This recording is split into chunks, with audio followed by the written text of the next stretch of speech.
What's going on, guys, and welcome to today's video. And we've got another one. I don't know, I wasn't even really going to film any of this Jeep, but I gotta at least show you guys these things that I'm saving from, you know, their death in the driveway. They're being sent off to the salvage yard. So yeah, we had the 2004 Laredo.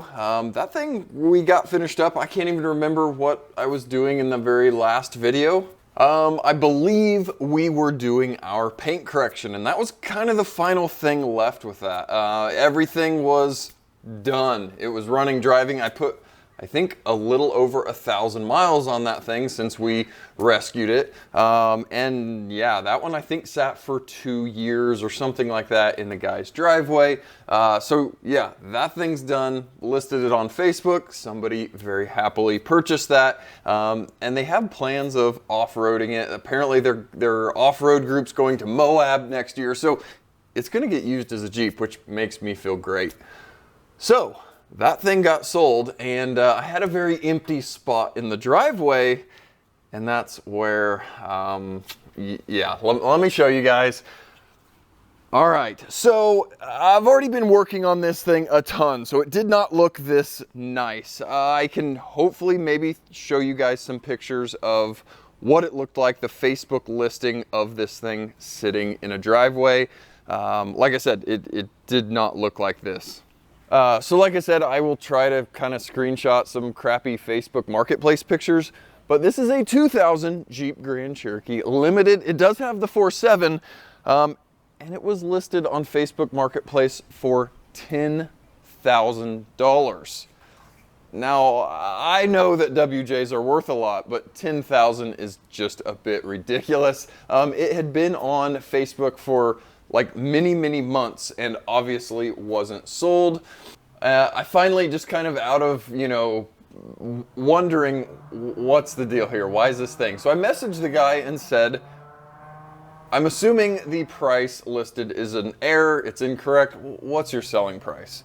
And he immediately shot back and said $3,000. The listing showed it had 150,000 miles and it looked kind of cleanish. So that piqued my interest. I wanted to go out and look at this thing. Got there and yeah, the pictures did it too much justice or didn't, something. It was in pretty rough shape. The last time this thing had been tagged here, it's from 2018. So that poor Jeep sat dead, sitting there rotting in that guy's driveway for 4 years. Tires were flat, the battery was shorted. I couldn't even fire the thing up. I luckily brought enough tools. I brought a battery, I brought a jump box.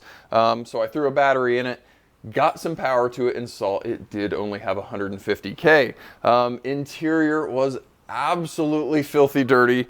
But it's kind of all there, and this one is optioned pretty cool. It's the 4.7, which good or bad, but it is upcountry, which was a factory 1-inch lift on these things. So like I said, it's a factory 1-inch lift with skid plates, all the stuff that you want. One thing cool, it does not have a sunroof, which is a good thing for myself that does not like sunroofs. Now, like I said, I've already been doing quite a bit of work to this thing. I have already put my 2-inch rough country lift that I put on every single one of these just to get them off the ground. So this one with its 2-inch lift and the 1-inch factory springs is basically sitting at a 3-inch lift. How's our body looking? Oh, pretty good. We've got some clear coat issues up here, which is kind of weird. But all in all, for a, 22-year-old Jeep, it's honestly not bad. Now, yes, I've got the wiper arms are all pulled off painting them. Some of the badges are kind of a little bit sun faded and tired, but all in all, the thing is pretty solid and complete. And the best part was it was running and driving, because I'm tired of fixing engines. So running and driving, like I said, needed to put a battery in it. I've already replaced all the fluids, the axles, transfer case. I replaced the spark plugs that honestly looked probably original. 150,000 miles. They were absolutely worn down. And it did have a misfire, which ended up being just a fuel injector. I was able to grab a fuel injector from a buddy off of one of his 4.7, so I kind of don't have any money in the actual fix of the misfire. I did have to pull, or I didn't have to, but it did have a painted on pinstripe. I used some lacquer thinner and removed that painted pinstripe. I'm just not a big pinstripe guy. Now on the interior, I've got the whole interior gutted out of this thing right now. It was absolutely filthy dirty. And as we can see, the driver's seat is shredded. But I do have a new driver's seat bottom cover ordered. It's from a upholstery company, I think out of Texas. So I'll be kind of interested to see the quality of that. Relatively expensive on eBay for that seat bottom cover, but if I'm trying to sell this thing, that just can't do. Nobody's gonna spend good money on a vehicle if it looks very poor when you open the door. So if the interior is not in here, we've got the whole interior sitting here in the garage. The wife helped me. She was kind of cleaning and leather conditioning all of the seats. And then the carpet, again, was absolutely filthy. I can show a little video clip here of me power washing this carpet. It was insane what was coming out of it.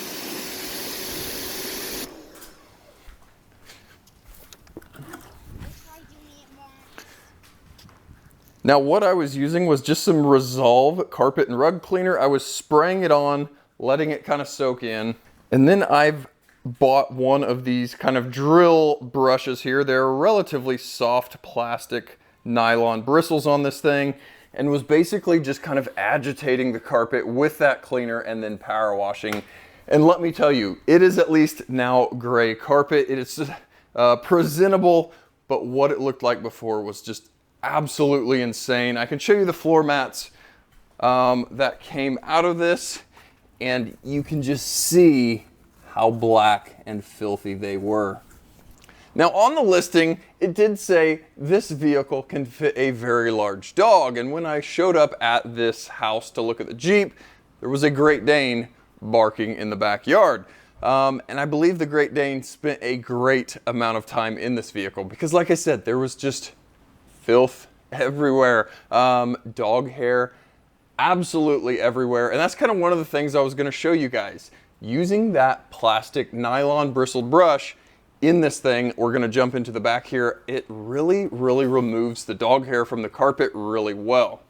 So guys, with just this brush, when I'm actually doing it, I was using a vacuum, having the vacuum really close next to this bristled brush, and basically just running this thing around on the carpet, which pulls the hair up out of the carpet, and then the vacuum vacuums it up. It is, yes, a tedious job, but it is a lot better than, pulling carpet or whatever. And this, I've already tried to vacuum multiple times, and this dog hair is not coming out. So if we can get down here and see, I will kind of show you guys how decently this works.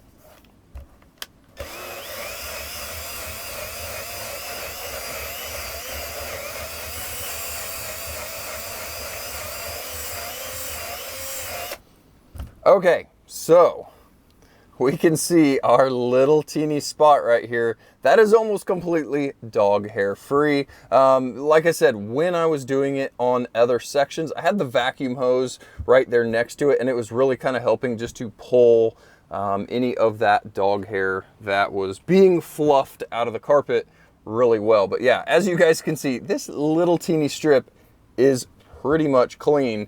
I just need to do it to the complete rest of this rear kind of cargo carpet area.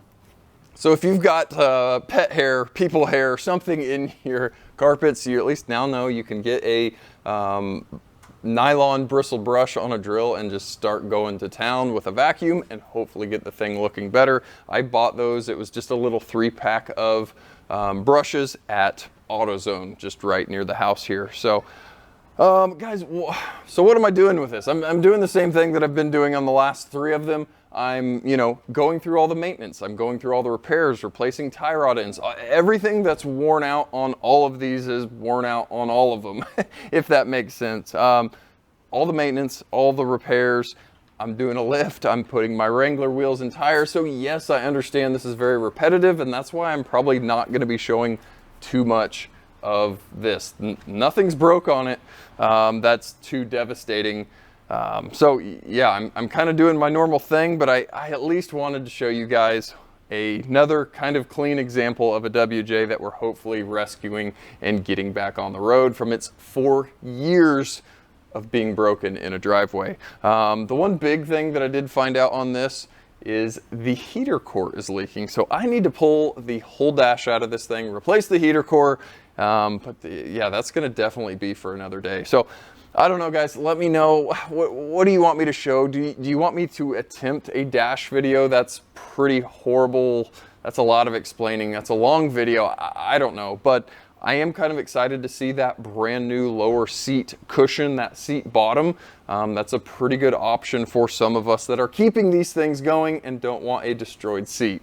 So sorry if all of the WJ content is very repetitive, but guys, I'm kind of still having fun finding these things, trying to buy them at a low cost, getting them fixed up, and hopefully getting them back out on the road. And yeah, in a few weeks time, I will hopefully have this thing done-ish, wrapped up, and we'll be hunting for another one. I kind of already am, but guys, I don't know. So we said goodbye to our 04 Laredo, and the next day we said hello to our 2000 Limited. And yeah, we'll hopefully make it a whole Jeep again. I badly need to get the interior in because I've been driving this thing with no interior, and it's very noisy inside. So guys, kind of a short, boring video, not much action, I totally understand. But I wanted to show you this thing just in case it doesn't make another appearance on the channel, just to document that I am saving another one. The WJ rescue mission goes on. We will keep finding them, bringing them back, and hopefully selling them and not losing money. So guys, thank you very much for watching, and yeah, we'll catch you guys next time. All right, guys, little kind of bonus clip. We've got the interior kind of pretty much back together minus the center console. And yeah, it's a respectable Jeep. Like I said, there's no center console, and that seat bottom still needs to be replaced.